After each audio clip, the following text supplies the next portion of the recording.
All right, welcome back Idea Test Lab participants. This is the second installment of the videos that we have for this series. This is a video that will be leading up to the second evening. So the premise of this will be talking about competition and about the problems being solved by your customers. So what I'm going to do is I'm going to share quickly a PowerPoint presentation. This one is much shorter than the previous one. You probably noticed by the link of the video. But this is just something that's important that we should go through and you should understand moving forward. So this should be something that you should be able to distill from your customer conversations that you've had earlier this week. So give me one moment.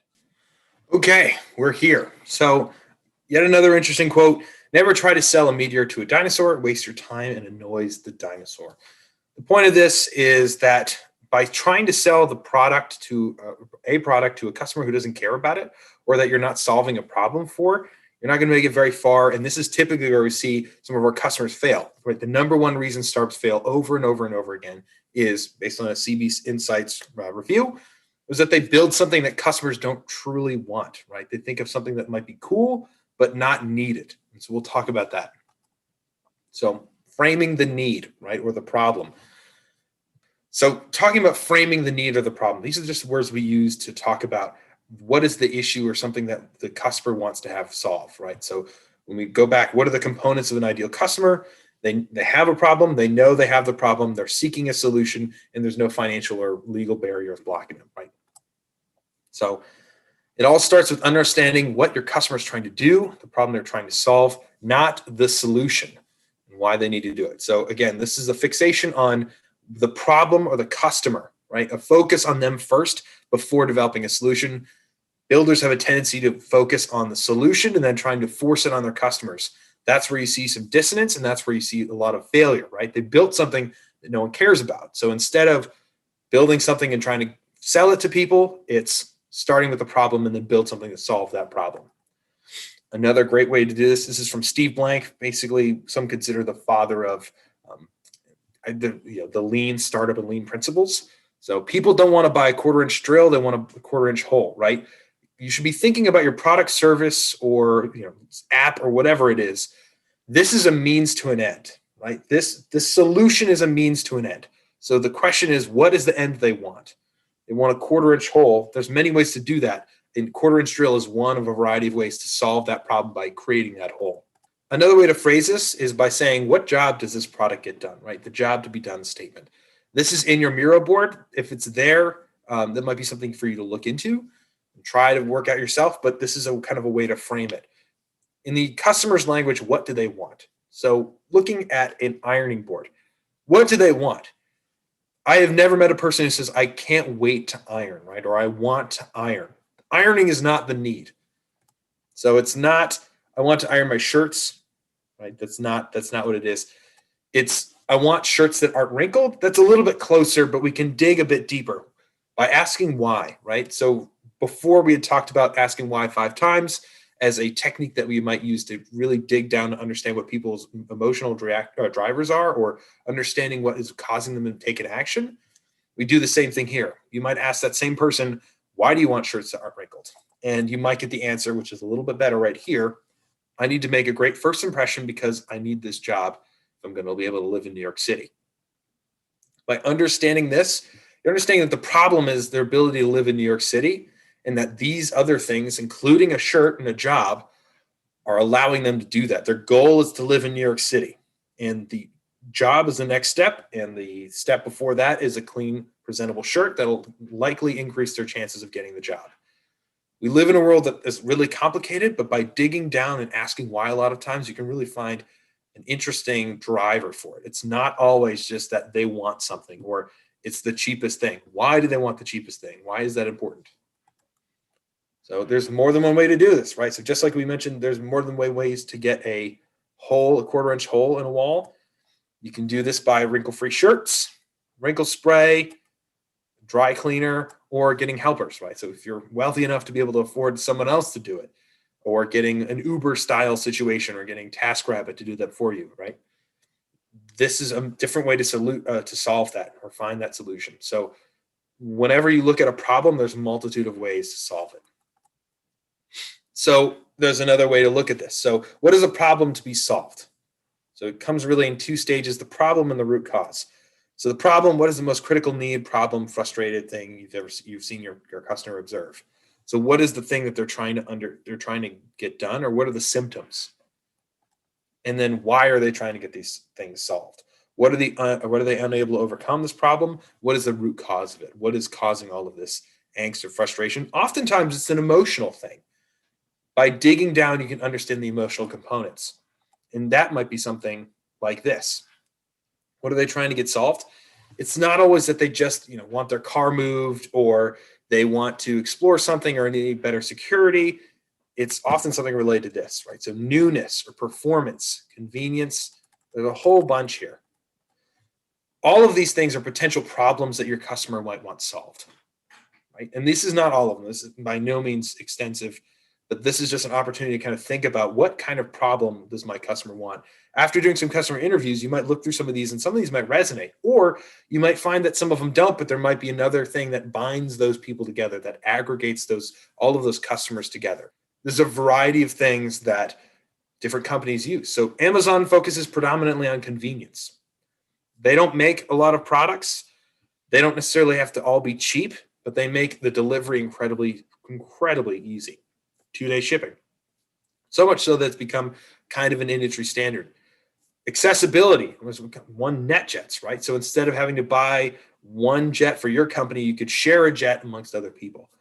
These are all different options to look at. And where does your company fit in, and what does your customer care about? What is the thing on here that they want solved? Again, what I mentioned before about moral implications being applied to people's needs or problems, brand and status, right? That some people might say that's not a problem. But however, we have multi-million dollars or multi-billion dollar companies that are built on that. So the idea of a Rolex, right? The idea of Rolex doesn't tell time better than any other watch. It's about the status that's associated with it. It's about the fact that it is expensive, that people do want it. It's exclusive. There's a status associated with it. So although they might not call it a true need, or most people might not assign the word need or problem to it, for these people it is. So your customers might fit into something where it might not be associated in your mind as a need or a problem, but for them it is. So being aware of that and being able to be flexible to that. This is one of my favorite things when we talk about problems for customers. McDonald's was trying to sell more milkshakes. So what did? They basically took apart the milkshake, said, well, let's just make it tastier. Let's make it faster, cheaper, whatever. They tried all of these things, but by improving it, they actually saw no uptick in the sales. It wasn't until they started actually interviewing people who were buying these things, they realized that one, these people were buying them in the morning time. So the customer for this product was buying it in the morning. They typically had long, boring commutes on the highway, right? One direction the whole time, no turns. And then also they were looking for something that was kind of filling, but not too crazy, right? And also there was something that only took one hand to consume, because on these drives, these people were really bored, and they were far away. So they had to wake up early. They didn't have time to make breakfast. So they were looking for something that was simple on the way there, and that was tasting pretty good. And that was also something engaging, right? It wasn't just slurp it and that's all done. And these things were thick. So it took a lot of time to process, had to melt a little bit before it could be pulled through the straw. And so it lasted a decent portion of the actual ride there. So it was this kind of engagement thing that they could do. Then finally, it was very filling, right? These things are thick and heavy and full of calories. And so they were able to have something that would hold them over in their stomachs until lunchtime or later. So this is what they kind of understood about their customers. And by understanding this, they modified the recipe again, but optimized for that customer who was consuming these. So that morning time driver, when they bought these things, they made them super thick so that they lasted even longer. And they modified some of the recipes so that it was tastier or improved upon in a way that was more beneficial for the people driving there. And so they did see some sales start to increase there. So by understanding the problem, which was not the original problem that they would have assumed, they were able to modify a product to make it better for them instead of just guessing, right? So this is why we talk about doing customer discovery. Another way to look at this whole statement or understanding the problems or needs is this called job to be done framework. This is in your Miro board, and this is something you might try to attempt. So it's broken down into 3 sections. This person, needs to, and but. This person is essentially an opportunity for you to say details about this person, habits, behaviors, beliefs, right? You're trying to encapsulate this person in that statement. The next thing is the needs to, right? What is the most critical need, problem, or frustration? What are they trying to achieve? What is their goal? What is their end result that they're looking for? Then finally, but. The but is basically what is stopping them. What is the barrier that is blocking them from making a successful thing happen? What is blocking them from their end goal? And what might be the root cause or surprising insight be? Right? That's something for you to ask your customers. So an example of this, I'm a homeowner with a DIY attitude. I have a small set of tools at my disposal. I need to hang a large picture that requires a drywall anchor. For those of you that don't know what drywall anchors are, they're little plastic pieces that you put into the wall. But I don't have a way of making a big enough hole for the drywall anchor, right? I don't have a drill set. In this case, this person is looking to make a 1/4-inch hole and they need a 1/4-inch drill bit, right? There's multiple ways to do that. They could do it by punching in with a dowel. If they wanted to really do it destructive way, or they could use a laser. They could use a whittle and kind of scrape it out with a knife.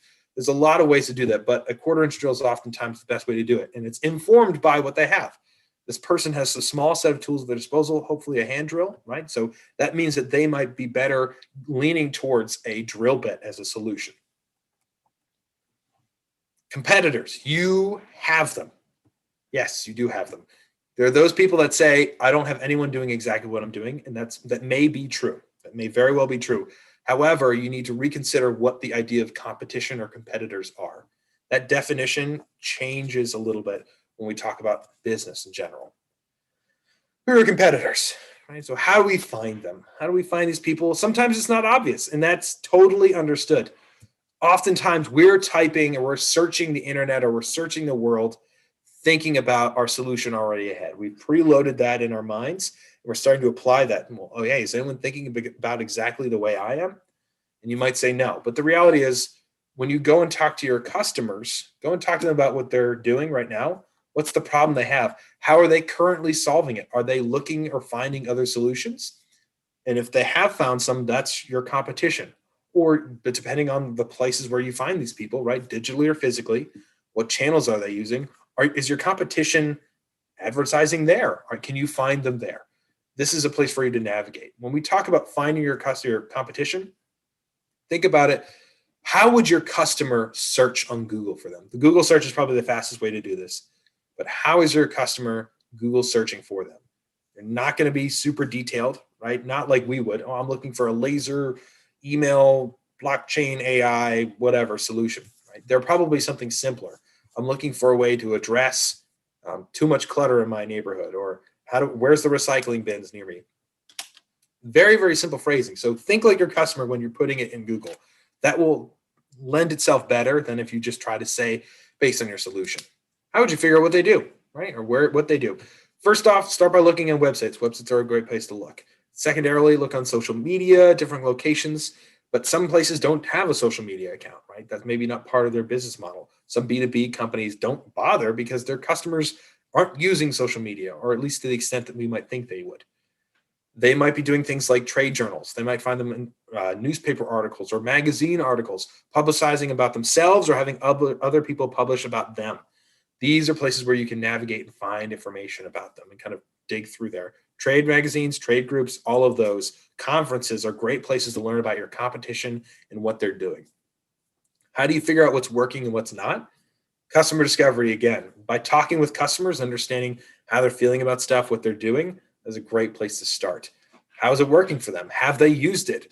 In particular, if somebody has reference to companies that they work with, so let's say it's in a B2B scheme, they might label the different companies that they work with on their website. Reach out to those companies or look at those companies if they've left any reviews. Amazon and other online places or sales places, look at the reviews. The reviews are some of the best things there. It's free, it's available, check it out. Let's say status quo. Let's say you have something totally life-changing, right? You have a totally novel or interesting product. Congratulations. I'm not trying to take that away from you. But what I will say is that you still have competition in some capacity, often called the way things are or status quo. One of the examples I like to give most is that way back when doctors used to not wash their hands. So someone would do a surgery over here and then they immediately go and do surgery on somebody else without taking care and washing their hands between. And they had a very high rate of infections between those patients, right? And those infections were transmitted. many times killing their patients. The reality is one of the doctors found out that if they just washed their hands, they could dramatically reduce the infection rate in their patients. And this guy was running all over the place telling everyone to do it. And he was laughed at. Actually, he ended up dying. And it wasn't until way after his death that people adopted it, because the reality was that the status quo, no matter how much sense it made to people that you should wash their hands, he had to fight against status quo about the way we do things. That's just how we do it. My grandpap did it this way, and his pap's pap, that kind of mentality. So understanding that, it means that you have to try to navigate that, right? It's not an easy process. There's some education involved potentially, but it means you have to really tap into the problems being solved. So again, status quo is something to navigate, but it is something that even if you don't have direct competition or you're doing something totally different than a space that no one's in, you still have something to fight against. So what do they say about themselves, right? Great question. How do we know what your competition is like? Well, they're going to start publishing things about themselves. So again, go to their websites, go to social media, go to articles. I'm not going to read this whole thing. This will be available later, but by looking online at what comments they make about their services, their products, whatever, you can start to learn about them. This is the competitive analysis part. What do others say about them? Again, reviews online are a great place to start. You've done a ton of research on your competition. Awesome. So what you can then do is take all that information and put it into a grid like this. The reason we do this grid is that you can see the actual gaps, like literally see the gaps that might be there. By this, you can start finding holes and seeing where you place in your competition and what are some of the standards that are existing, what are the standards that don't exist that you want to incorporate, or what are some of the things that you want to break out of that you think are dumb and your customers don't like. This is a way to kind of envision that. We have this on your Miro board, and you can start filling those things in so it's a little bit easier to digest. This will be something that we'll go over with your coaches during the whole program. So that is something to work on. Finally, I think it's worth bringing up SWOT analysis. This is part of a competitive analysis. What's nice about this is something you can do for yourself or for other companies. So SWOT analysis basically is an acronym for strengths, weaknesses, opportunities, and threats. How do you do this? Well, it's broken down into two components, the internal and external. The internal is the stuff that you have control over or your competition has control over. What are the things that they can manage? So staff, equipment, procedures, culture, reputation, processes, all of those kinds of things. Those are things that they have within their control. What makes them strong? What makes them weak? Let's give a really cheap example of Amazon, right? What makes them strong? A lot of their processes, a lot of their culture, some of the staff that they've hired, right? Basically, they're a website firm, so they don't have a lot of technology necessarily. A lot of it's off the shelf or they've purchased. That's not the important part. It's the processes that they have, right? It's the logistics. What are the weaknesses? Well, weaknesses can be a lot of things. So, and those can be based off of the same components, right? Are their staff weak? Are their equipment? Are their processes broken in some capacity? Those are things to look into. So the final part is external, right? So opportunities and threats. So when we talk about that, those are the things that you can't control. Those are the things that might be out of your control. For example, a pandemic, right? So nobody saw that coming, or very few people saw it coming. And those that did, many of them didn't adapt. And for them, it was a threat, right? They couldn't adapt or they chose not to adapt versus other people saw it as an opportunity. So again, with the Amazon, a cheap example, because people weren't going to shop at physical grocery stores or physical stores as frequently, online shopping had spiked and they were one of the biggest distributors of online shopping. So that was an opportunity for them to grow considerably versus a pizza shop locally may have struggled a bit more because they hadn't quite gotten that online sales thing put up yet. And they may have struggled a bit more to do it. The ones that had leaned in and figured out online sales, awesome. They probably did well. But for others that didn't, they probably lagged behind. Anyway, this is a SWOT analysis, something to look at. So thank you for watching that. I really appreciate it. I'm looking forward to connecting with you the next night. If you have any questions at all, seriously, please reach out to me. You have my email and you can set up a time using the resource website. It's at the bottom of the website. Set up a time. I'll answer questions. We can go over things. I'm happy to do that with you.